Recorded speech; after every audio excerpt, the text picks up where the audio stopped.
ابو ذر غفاری بھی زہد کے امام، ابن مسعود بھی زہد کے امام، ابو درداء بھی زہد کے امام۔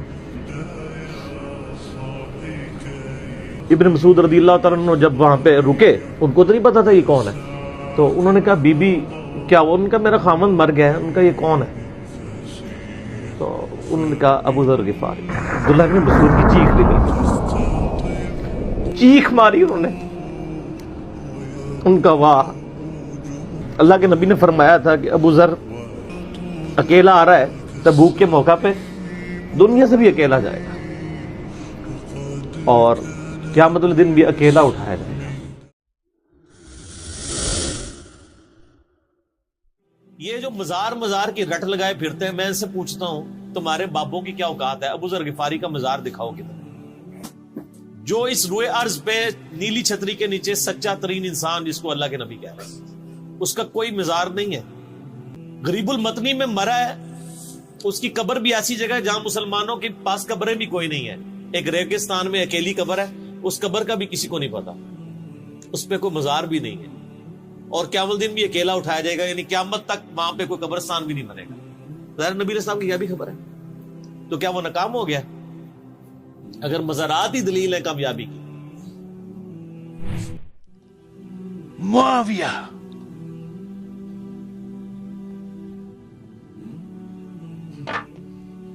تمہیں 2 لباس اور پیٹ بھر کے کھانے سے زیادہ کیا چاہیے؟ اموال غنیمت خلیفہ اور ان کے متولیوں کے پاس کیا کر رہا ہے؟ اپنی ذاتی ثروت کی ترقی، اس بھوکی امت کی خوشحالی یا آبادی کے لیے خرچ ہو رہا ہے؟ سر ابو ذر غفاری رضی اللہ تعالیٰ عنہ کے تو حالات بیان کرنے کے لیے بڑا پتھر کا دل چاہیے، اتنے سوز و گداز والی زندگی۔ ہاں، جامعہ ترمذی میں حدیث ہے، نبی صلی اللہ علیہ وآلہ وسلم نے ارشاد فرمایا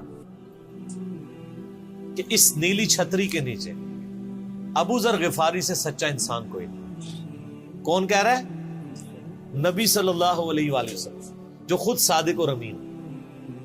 اور جامعہ ترمذی میں ایک اور حدیث ہے، نبی علیہ السلام نے فرمایا کہ ابو ذر غفاری سے بڑھ کر کوئی عہد وفا کرنے والا اور زہد میں میری امت میں نہیں ہے، یہ میری امت میں عیسیٰ ابن مریم کی مثل ہے، ابو ذر غفاری۔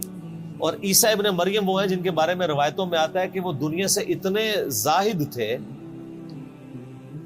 کہ وہ برتن میں پانی بھی نہیں پیتے تھے، وہ کہتے تھے یہ دنیا کا مال ہے، اپنے ہاتھوں میں پانی پیا کرتے تھے، یعنی دنیا کو 3 طلاقیں دی ہوئی تھی۔ تو نبی علیہ السلام فرمایا میری امت میں سیدنا عیسیٰ ابن مریم کی مثل زہد میں ابو ذر غفاری ہے۔ یہ لفظ ہے ابو ذر غفاری، غفاری نہیں ہے لفظ، غفاری زیر ہے اور فا کے اوپر تشدید بھی نہیں ہے۔ تو ابو ذر غفاری رضی اللہ تعالیٰ عنہ علیہ السلام نبی علیہ السلام کے لاڈلے اصحاب میں سے تھے۔ صحیح بخاری میں ان کے قبول اسلام کا پورا واقعہ موجود ہے۔ ان تک جب دعوت پہنچی کہ اس طرح ایک پیغمبر آئے ہیں مکے کی سرزمین میں جنہوں نے دعوی نبوت کیا، تو یہ انہوں نے پہلے اپنے بھائی کو بھیجا کہ خیر خبر لے کے آؤ، تو انہوں نے بتایا ہاں اس طرح ایک شخص ہے۔ پھر یہ خود رخت سفر باندھ کے نبی صلی اللہ علیہ وآلہ وسلم کی خدمت میں حاضر ہوئے مکہ شریف میں۔ تو صحیح بخاری میں آتا ہے کہ یہ گئے، یعنی مکہ شریف میں اب ڈر بھی رہے تھے، میں کیونکہ ان کو پتا تھا کہ نبی علیہ السلام کی مخالفت بھی بہت زیادہ ہے، کہ اگر میں کسی سے نبی علیہ السلام کے بارے میں پوچھا تو ہو سکتا ہے میرے ساتھ کوئی ایسی ایکٹیویٹی پرفارم نہ کر دے۔ تو یہ حرم مکہ میں انہوں نے ڈیرا ڈال لیا، اور کہتے ہیں میں جتنے دن وہاں رہا نا تو آب زمزم ہی پیتا تھا، جب میری کھجوریں ختم ہو گئی۔ زمزم کھانے کا کام بھی کرتا تھا اور پینے کا بھی، زمزم طاقت والا پانی۔ تو کہتے ہیں سب سے پہلے میری جس شخص سے ملاقات ہوئی وہ سیدنا علی ابن ابی طالب تھے رضی اللہ تعالیٰ عنہ علیہ السلام۔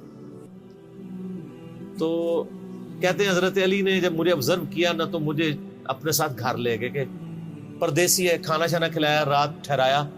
کہتے ہیں نہ انہوں نے مجھ سے پوچھا کہ کس لیے آئے ہو، نہ میں نے ان کو بتایا۔ یہ میں آپ کو اخلاقیات بتا رہا ہوں کہ دعوت کا کام کتنا ٹھنڈے کر کے کرنا پڑتا ہے. آپ تو کہتے ہیں پہلے دن ہی کسی کو رفع الیدین شروع کروا دیں, اتنا آسان نہیں ہوتا یہ. تو دوسرا دن بھی اسی طرح گزرا, تیسرا دن بھی. تو 3 دن کے بعد ابو ذر غفاری نے خود حضرت علی پہ اعتماد کیا, اور ان کو اندازہ ہوا کہ یہ بڑا, تم نے کہا میں یعنی اور حضرت علی نے بھی ایکسپوز نہیں کیا کہ میں نبی علیہ السلام کے قریبی لوگوں میں سے ہوں. تو ان کہا کہ مجھے تم ایک اچھے انسان لگے ہو, تو میں اس کام کے لیے آیا ہوں, تو تم مجھے گائیڈ کرو محمد ابن عبداللہ کے بارے میں ان سے ملنا چاہتا ہوں صلی اللہ علیہ وسلم. تو سیدنا علی نے کہا کہ واقعی وہ تو اللہ کے پیغمبر ہیں, اور اس طرح. تو پھر وہ حضرت ابو ذر غفاری کو نبی علیہ السلام کے پاس لے گئے. نبی علیہ السلام کے پاس تھوڑی دیر بیٹھے, انہوں نے اسلام قبول کر لیا.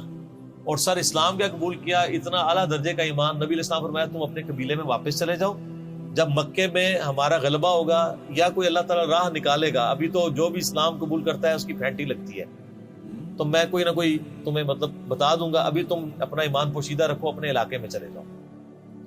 ان کا یا رسول اللہ ایسے نہیں ہو سکتا. وہ جناب آگے مکے خانہ کعبے کے اندر آ کے انہوں نے کہا میں گواہی دیتا ہوں کہ اللہ ایک ہے اور محمد صلی اللہ علیہ وسلم اس کے رسول ہیں. تو مشرکین عرب ان پہ ٹوٹ پڑے, خوب مارا.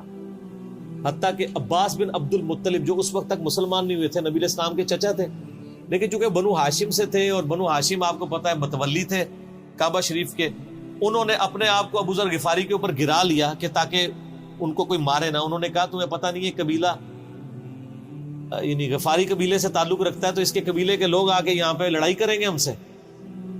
کیونکہ قبائلی سسٹم تھا نا, اس میں یہ نہیں دیکھا جاتا تھا کہ اس کا مذہب کیا ہے, پہلے نمبر پہ دیکھا جاتا ہے یہ ہمارے قبیلے کا ہے, تم نے ہمارے قبیلے کے بندے کو مارا, تمہیں نہیں چھوڑیں گے. اسی وجہ سے آپ دیکھیں نا, بنو ہاشم اسلام قبول نہ کرنے کے باوجود نبی علیہ السلام کی پشت میں تو کھڑے رہے نا, اور یہ پہلے بھی ہوتا رہا. قرآن حکیم میں آتا ہے نا کہ شعیب علیہ السلام کی قوم کیا کہتی ہے, اے شعیب اگر تیرا قبیلہ تیرے ساتھ نہ ہوتا کب سے تیرا کام کر چکے ہوتے. اس لیے انبیاء ڈومیننٹ قبائل میں آتے ہیں, جو شریف النفسی والے ہوتے ہیں, جن میں ایک سسٹم ہوتا ہے پورا. تو اور پھر جو ہے نا وہ اگلے دن پھر ابو ذر غفاری نے اس طرح کلمہ پڑھا, پھر ان کی پٹائی ہوئی, پھر حضرت عباس نے ان کو بچایا, اور پھر وہاں سے یعنی وہ چلے گئے. یہ پوری حدیث صحیح بخاری میں ہے, اور بلکہ بخاری میں پورا ایک چیپٹر ہے ابو ذر غفاری کے اسلام لانے کا واقعہ.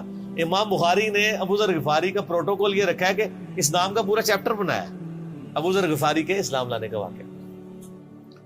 باقی یہ درویش صفت آدمی تھے, اور دنیا کو 3 طلاقیں دی ہوئی, اور وہ اس لیے کہ انہوں نے نبی علیہ السلام کو بڑا کلوزلی آبزرو کیا تھا. نبی علیہ السلام کی جتنی احادیث دنیا سے زہد اور دنیا پرستی کی مذمت پہ ہے نا, اکثر احادیث کے راوی ابو ذر غفاری. چونکہ انہوں نے نبی علیہ السلام کو بڑا کلوزلی آبزرو کیا تھا, تو اس لیے وہ صحابہ کرام پہ جب دنیا کے خزانے کھول دیے گئے, اور بعض اصحاب اور بعض تابعین میں انہوں نے جب دنیا کی محبت میں غلبہ اور عیاشی کا لیول دیکھا تو ان سے وہ برداشت نہیں ہوتا تھا. انہوں تو نبی علیہ السلام کی صحبت کی ہوئی تھی. خدا بے نیاز ہے. وہ کہتے تھے یہ دیکھو یار, ہم لوگ تو فاقے کرتے تھے, اور ہمارا پیغمبر ہمیں یہاں تک تعلیمات دیتا تھا کہ اے اللہ محمد اور آل محمد کو بس اتنا ہی رزق دینا کہ روح اور جسم کا رشتہ برقرار رہے. یہ حدیث بخاری و مسلم میں ہے, اور بخاری و مسلم میں حدیث ہے حضرت عمر کو نبی علیہ السلام نے ڈانٹتے ہوئے کہا, جب وہ چٹائی کے نشان دیکھے, ان کا یا رسول اللہ رو پڑے کہ کیسر و کسرا تو دنیا کے مزے لوٹ رہے ہیں اور آپ اللہ کے نبی. تو آپ فرمایا کہ تم اس پہ خوش نہیں کہ وہ دنیا کے مزے لوٹیں اور تم آخرت کی سعادت لوٹو. اور لگتا ہے عمر تم پہ دنیا کی حقیقت آج بھی نہیں کھلی. جن لوگوں کے سامنے یہ ساری چیزیں تھیں, جن لوگوں نے نبی علیہ السلام کا وہ پیریڈ دیکھا تھا, پھر ان کو یہ بھی پتا تھا کہ بخاری و مسلم میں نبی علیہ السلام کے جو آخری خطبات میں سے شہدائے احد کے اوپر جو نماز جنازہ آپ نے 8 سال بعد پڑھی, اور وہاں پہ آپ نے جنازے یعنی ادھر قبرستان میں خطبہ دیا عبرت کے لیے, اور اس میں کئی چیزیں تھیں. ایک تو یہ تھی کہ یہ یہاں پہ وہ لوگ دفن ہیں جنہوں نے اسلام کے لیے قربانی دی ہے, اور ان کا پھل تم نے کھانا ہے. وہ دنیا سے اسی طریقے سے گئے ہیں, دفن میں نہیں دیا گیا کئی لوگوں کو. نمبر 2, اسی میدان میں مال غنیمت سمیٹنے کی وجہ سے ایک فتح شکست میں بدل گئی تھی, جبکہ اللہ کے نبی بھی موجود تھے. اللہ نے اس کا بھی لحاظ نہیں کیا, اور وہ فتح شکست میں بدل گئی کہ انہوں نے مال غنیمت لپیٹنے میں نبی علیہ السلام کی حکم حدولی کر دی, تو تاکہ بعد میں یہ معاملہ نہ ہو. تو وہاں آپ کا خطبہ بخاری مسلم دونوں میں ہے. آپ نے فرمایا کہ, اور حضرت عقبہ ابن عامر کہتے ہیں میں نے آخری دفعہ نبی علیہ السلام کو ممبر پہ اسی دن دیکھا تھا. آپ نے فرمایا کہ میں اللہ کی قسم اپنے حوض کوثر کو اس وقت دیکھ رہا ہوں، اللہ نے دکھا دیا، اور آپ نے فرمایا کہ مجھے یہ خطرہ نہیں ہے کہ تم میرے بعد شرک کرنے لگو، لیکن مجھے ڈر ہے کہ تم دنیا کے مال میں پھنس جاؤ گے اور پھر تم ایک دوسرے کو قتل کرو گے جس طرح اگلی قوموں نے کیا، اور تم بھی تباہ و برباد کر دیے جاؤ گے جس طرح اگلے۔ اس سے زیادہ کیسے آپ ڈر سناتے؟ اب یہ ساری چیزیں موجود تھیں۔ آپ فرمایا مجھے خطرہ یہ ہے کہ دنیا کا مال تم پہ کھول دیا جائے گا، ان قریب کیسر و کسرا کے خزانے تمہارے پاس آ جائیں گے، جو بخاری مسلم میں آتا ہے نا کہ نبی علیہ السلام نے کہا کہ مجھے اللہ نے 2 خزانے عطا کر دیے، ٹھیک ہے، زمین کی خزانوں کی چابیاں، اور جس سے وہ بریلویوں نے کچھ اور ہی قیدا بنا لیا۔ اس میں موجود ہے کہ کیسر و کسرا کے خزانے، یعنی آپ کو بتایا گیا کہ رومن اور پرشین امپائر جو ہے مسلمان فتح کر لیں گے یرموک اور قادسیہ کے اندر، اور مسلمانوں کے پاس وہ دولتیں آ جائیں گی، پھر آہستہ آہستہ وہ بھی اسی دنیا کی محبت کا شکار ہو جائے گی۔ اب یہ ساری باتیں حضرت ابو ذر غفاری کے سامنے تھی، حتیٰ کہ صحیح بخاری میں آتا ہے کہ ابو ذر غفاری کہتے ہیں مجھے دن یاد ہے کہ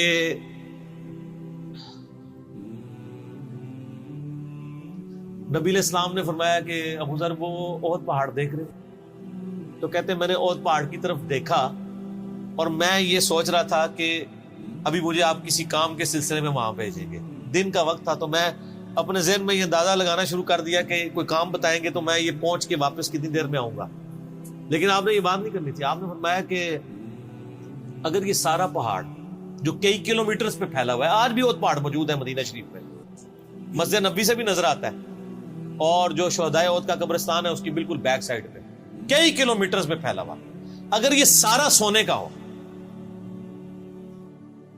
تو آپ علیہ السلام فرمایا کہ میں سب کا سب اللہ کی راہ میں فوراً شام سے پہلے خیرات کر دوں، اپنے پاس میں 2 یا 3 دینار ہی رکھوں صرف، یعنی جو ٹوٹل زندگی گزارنے کے سب خیرات کر دوں۔ اب مجھے بتائیں جن لوگوں نے، یہ ابو ذر غفاری راوی، جن لوگوں نے یہ حدیثیں حضور سے سنی ہوئی تھی، جب وہ یہ دیکھتے تھے کہ رومن اور پرشین امپائر کے گرنے کے بعد جب مسلمانوں کے پاس خزانے آئے ہیں اور حضرت عثمان کے دور میں لوگوں کے لاکھوں روپے آج کے وظیفے لگ گئے ہیں گھر بیٹھے، وہ بھی انہی عیاشیوں میں پڑ گئے، تو ان کو یہ چیزیں ہضم نہیں ہوتی تھی، تو یہ شام ہجرت کر گئے تھے۔ نبی علیہ السلام نے پہلے ہی کہا تھا،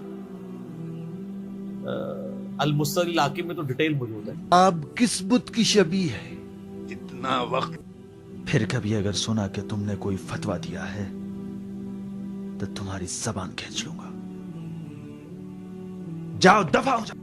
یہاں پہ میں آپ کو ضمن بتا دوں، اکثر لوگ صحابہ کرام کے حالات و واقعات کے بارے میں پوچھتے ہیں، مطلب پوری زندگیاں لگ جائیں تو وہ واقعات بیان کرتا رہے انسان، ختم نہیں ہوتا۔ اس میں 3 بڑی کتابیں ہیں جو یعنی اہل سنت کے ائمہ نے لکھی ہیں، اس میں جو ٹاپ آف دا لسٹ کتاب ہے وہ ہے اسد الغابہ۔ امام ابن اثیر المتوفی 630 ہجری نے 8000 صحابہ کے حالات و واقعات جمع کیے ہیں اس کے، یہ اردو میں ترجمہ ہو چکا ہے شرح کے ساتھ۔ اس کی شرح لکھی ہے الاصابہ، امام ابن حجر اسقلانی نے، المتوفی 852 ہجری۔ 8000 صحابہ کے حالات و واقعات، یہ سب سے بڑا ذخیرہ ہے ہمارے پاس۔ اسد الغابہ کی شرح الاصابہ، اور ایک اور کتاب ہے امام ابن عبد البر المتوفی 463 ہجری، الاستیاب ان کی کتاب، وہ ابھی اردو میں ٹرانسلیٹ نہیں ہوئی ہے۔ اور اس کے علاوہ فضائل صحابہ جو چیپٹر ہیں بخاری میں، مسلم میں، وہ آپ کو چند ایک واقعات ملیں گے ڈیٹیلڈ۔ آپ کو المستدرک للحاکم میں جو 4تھی اور 5ویں جلد ہے نا، جو اردو ترجمے والی بریلویوں نے چھاپی ہے، وہ تو ساری ہے ہی صحابہ کرام کے بارے میں، اور ڈیٹیلڈ حالات ہیں۔ ابو ذر غفاری کے بارے میں بھی آپ کو آلموسٹ جتنی میں حدیثیں بیان کر رہا ہوں آپ کو مل جائیں گی اس میں یہ حدیث نبی علیہ السلام نے، یعنی یہ حدیث ہے المستدرک للحاکم میں صحیح سند سے، کہ فرمایا آپ علیہ السلام نے کہ ابو ذر تیرا کیا حال ہوگا جب تو بھوسا لوگوں میں رہ جائے گا، اور آپ نے یوں انگلیاں ڈالی، اور ابو ذر غفاری کا انتقال 32 ہجری میں ہوا ہے حضرت عثمان کے دور میں۔ یہ بات عبداللہ بن عمر بن عاص کے بارے میں نہیں کہی تھی؟ وہ بھی ہے، وہ تو صحیح بخاری میں ہے، عبداللہ بن عمر بن عاص کو نبی علیہ السلام نے فرمایا تھا کہ تو بھوسا لوگوں میں رہ جائے گا۔ سیم الفاظ حضرت ابو ذر غفاری کے بارے میں حاکم میں ہے، آپ مستدرک الحاکم کا چیپٹر کھول، وہ تو یزید کے دور تک گئے تھے نا، یہ حضرت عثمان غنی کے دور میں بہت ہوئے۔ انہیں حضرت عثمان غنی برے نہیں تھے نعوذ باللہ، یعنی ان کے دور میں عیاشی کا لیول لوگوں کا یہ ہو گیا تھا۔ تو یہ یعنی اس میں پھر حدیث میں الفاظ ہیں نبی الاسلام سے، پھر انہوں نے کہا یا رسول اللہ میں کیا کروں، تلوار اٹھا لوں؟ آپ فرمایا صبر کرنا اور اپنی زبان سے تم حق بات کی تلقین کرتے رہنا، پھر آپ کو حاکم میں ملے گا۔ نبی الاسلام فرمایا کہ عنقریب تمہیں مدینے سے نکال دیا جائے گا، شام چلے جاؤ گے وہاں سے بھی نکال دیا جائے گا۔ اور سر ایک بڑی دردناک حدیث ابو ذر غفاری کے پاس، وہ حاکم میں ہی ہے، المستدرک الحاکم میں۔ ہاں غزوہ تبوک آپ کو پتا ہے ایک ایسا غزوہ تھا جس میں جو شرکت نہیں کرے گا وہ منافق ڈکلیئر ہوگا، قرآن میں فتویٰ آ گیا تھا۔ اس سے پہلے کبھی نفیر عام نہیں تھی، یہ پہلا اور آخری موقع تھا، کیونکہ رومن امپائر سے ٹکرانا تھا، سپر پاور تھی دنیا کی، 1.5 لاکھ کی فوج لے کے کیسرے روم بارڈر پہ آ گیا تھا عرب کے۔ تو نبی علیہ السلام نے اناؤنسمنٹ کی کہ بھئی اب سب نے جانا ہے، جو نہیں جائے گا منافق شمار ہوگا، الا یہ کہ کسی کے پاس ریسورسز نہ ہو، یا کوئی مریض ہو، یا کوئی عورت ہو، یا کوئی معذور ہو۔ منافقین آگے بہانے کر رہے تھے، کچھ سادہ لوگ مسلمان بھی اس کا حصہ بن گئے۔ بخاری مسلم میں 3 اصحاب کی توبہ کا واقعہ بھی موجود ہے، وہ بھی میری ویڈیو ریکارڈڈ ہے۔ تو کعب بن مالک کی رضی اللہ تعالیٰ عنہ علیہ السلام، کچھ لوگ جو ہے وہ یعنی اپنے ان معاملات کی وجہ سے کچھ پیچھے بھی رہ گئے۔ تو المستدرک الحاکم میں آتا ہے کہ صحابہ کرام کہتے ہیں کہ ہم نبی علیہ السلام کے ساتھ سفر پہ نکلے نا جب، تو نبی علیہ السلام کو آگے کوئی بتاتا تھا، کہتا تھا یا رسول اللہ وہ جو فلاں بندہ تھا نا وہ بھی کوئی نہیں آیا، پیچھے رہ گیا۔ تو آپ علیہ السلام پرواہ نہیں کرتے تھے۔ پھر بتایا گیا یا رسول اللہ وہ بھی کوئی نہیں، یعنی جڑے نعرے مارتے سن اچے اچے، جدو ایتھے کسی کو دسایا جائے گا سر وہ تہاڈا پکا جڑا یار ہے بیلی وہ بھی کوئی نہیں جائے، تو حضور علیہ السلام کو لوگ نا فیڈ بیک دیتے یا رسول اللہ وہ بھی غائب ہے، وہ بھی نہیں آیا۔ اب 30,000 کے لشکر میں آپ نے کوئی ریکارڈ تو نہیں رکھا تھا، رجسٹر تھا، لیکن کدھر 30,000 بندوں میں کدھر کوئی رکھ سکتا ہے صاحب اس طرح؟ یا رسول اللہ وہ بھی رہ گیا، وہ بھی۔ تو حضور علیہ السلام کہتے تھے ٹھیک، آپ فرماتے تھے اللہ چاہے گا تو آ جائے گا، نہیں آئے گا تو نہیں آئے۔ تو کسی نے کہا کہ وہ ابو ذر غفاری بھی پیچھے رہ گئے، آیا اور ابو ذر کو اس کے اونٹ نے روک لیا۔ اونٹ ہی نہیں اٹھ رہا تھا نا سر، وہ آپ کو گاڑی تو نہیں ہے نا جو سٹارٹ کر لیں گے آپ، اونٹ چلنے سے انکار کرتے ہیں، وہ کر سکتا ہے۔ اور سر سفر کتنا ہے؟ 700 کلومیٹر، 700 کلومیٹر کا ریگستانی سفر آج کے دور میں بھی کرنا مشکل ہے۔ سائیکل پہ نہیں آپ کر سکتے، پیدل تو آپ سوچ بھی نہیں سکتے، اونٹ کے بغیر کیسے ہو سکتا ہے؟ جس میں آپ کو اونٹ اس لیے بھی ضروری ہے کہ اس کے اوپر آپ نے سامان لادنا ہے، پانی نہیں راستے میں پینا۔ ریگستان میں تو کئی کلومیٹر تک کچھ بھی نہیں ہوتا، بھوکے پیاسے مریں گے۔ پھر آپ قافلے سے بھی جدا ہیں۔ تو ابو ذر غفاری کوشش کرتے رہے کس طریقے اونٹ، اسی دوران قافلہ نکل گیا آگے، تو وہ اونٹ اٹھا ہی نہیں ہے۔ تو حضرت ابو ذر غفاری نے اپنا سامان اپنی پیٹھ پہ لاد دیا، پیدل چل پڑے ریگستانی سفر۔ حاکم کی روایت ہے کہ ہم نے دیکھا دور سے ایک اکیلا شخص آیا جس کی پیٹھ کے اوپر بورا لدا ہوا ہے۔ تو نبی علیہ السلام کی آپ محبت دیکھے، آپ نے فرمایا کہ تو ابو ذر ہو جا، یعنی جو آنے والا شخص ہے تو ابو ذر ہو، یعنی حضور نے خواہش کا اظہار کیا۔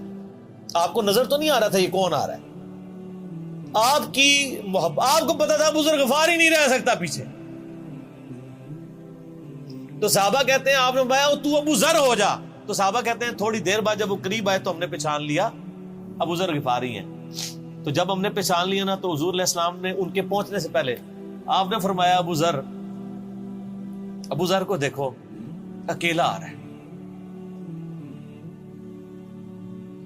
اکیلے ہی دنیا سے جائے گا اور قیامت دن بھی اکیلا اٹھایا جائے گا۔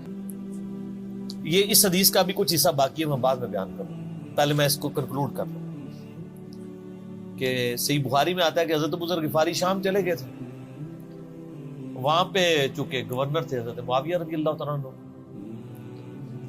وہ قرآن کی وہ جو سورہ توبہ کی آیات ہے نا،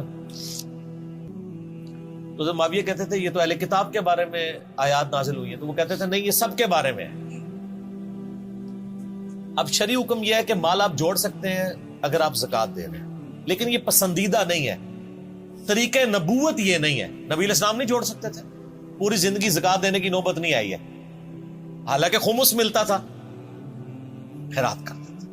ابو ذر غفاری کا جھگڑا یہ تھا کہ تم تو نبی کے صحاب ہو، تم لوگوں کو یہ زیب ہی نہیں دیتا کہ تم لوگ اس طرح کے محلات میں رہو اور اس طرح مال جوڑو۔ تو اب چونکہ سینئر صحابی تھے، ان کو ہاتھ ڈالنا بھی آسان نہیں تھا۔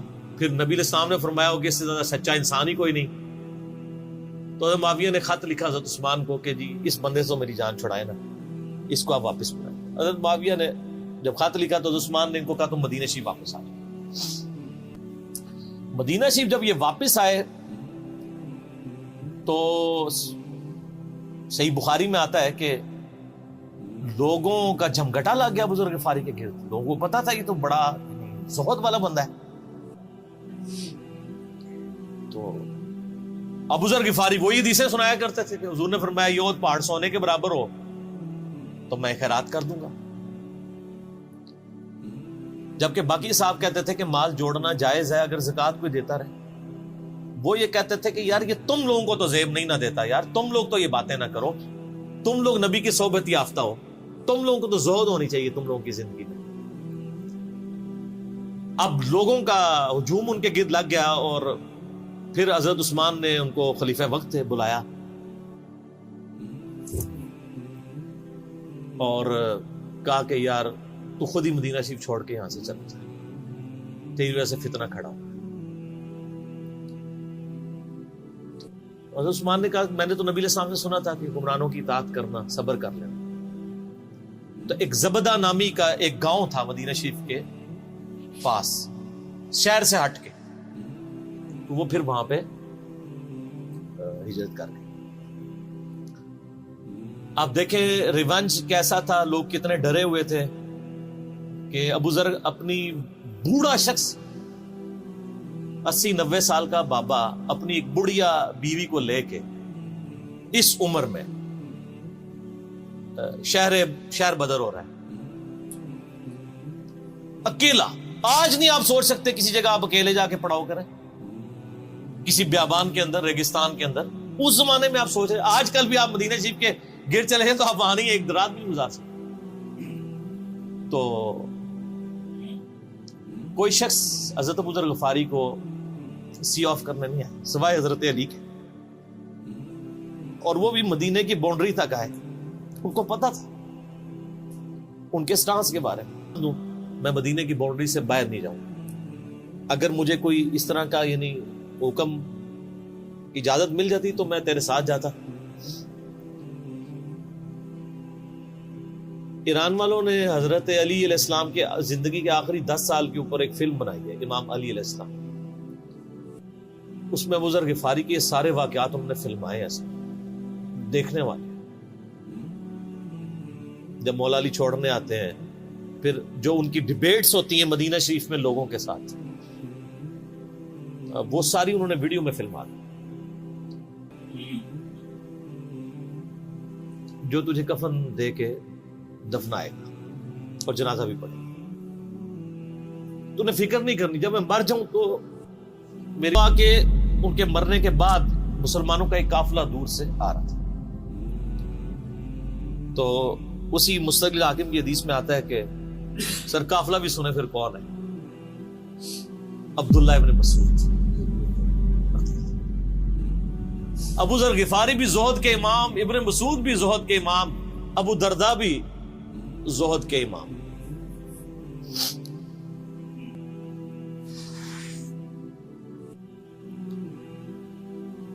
ابن مسعود رضی اللہ تعالیٰ عنہ جب وہاں پہ رکے، ان کو تو نہیں پتا تھا یہ کون ہے، تو انہوں نے کہا بی بی کیا وہ؟ ان کا میرا خامند مر گیا ہے۔ ان کا یہ کون ہے؟ تو انہوں نے کہا ابو ذر غفاری۔ عبداللہ ابن مسعود کی چیخ نکل گئی، چیخ ماری انہوں نے، ان کا واہ۔ اللہ کے نبی نے فرمایا تھا کہ ابو ذر اکیلا آ رہا ہے تبوک کے موقع پہ، دنیا سے بھی اکیلا جائے گا، اور قیامت والے دن بھی اکیلا اٹھائے گا۔ یعنی اب اسی سرزمین سے ہی اس نے اٹھنا ہے نا، ہر بندے نے اپنی قبر سے اٹھنا ہے، یعنی وہ مسلمانوں کے قبرستان میں بھی دفن نہیں۔ ایک یہ جو مزار کی رٹ لگائے پھرتے ہیں، میں ان سے پوچھتا ہوں تمہارے بابوں کی کیا اوقات ہے؟ ابو ذر غفاری کا مزار دکھاؤ کدھر؟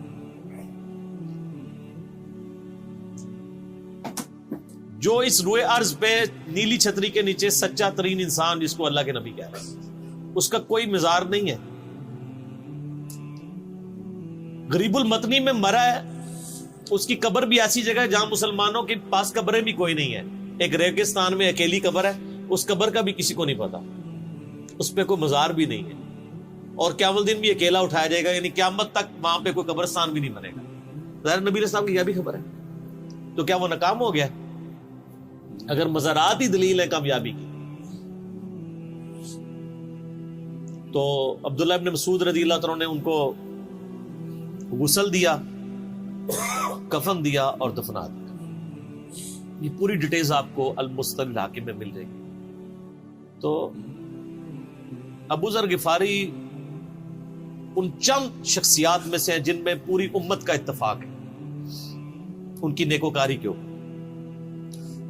شیعہ بھی ان کو بہت رسپیکٹ دیتے ہیں، اہل سنت بھی دیتے ہیں، صوفیاء کے ہاں بھی ان کو امام مانا جاتا ہے زہد کی وجہ سے. آپ تصوف کی جتنی کتابیں پڑھیں، چاہے امام غزالی کی ہوں، رسالہ کو شیریہ پڑھیں، اور لوگوں کو بھی پڑھنا شروع کریں، تو ابو ذر غفاری آپ کو زہد کے امام کے طور پہ ملیں گے کہ ان کی زندگی میں یعنی یہ زہد تھا، انہوں نے کس طرح کی زندگی گزاری.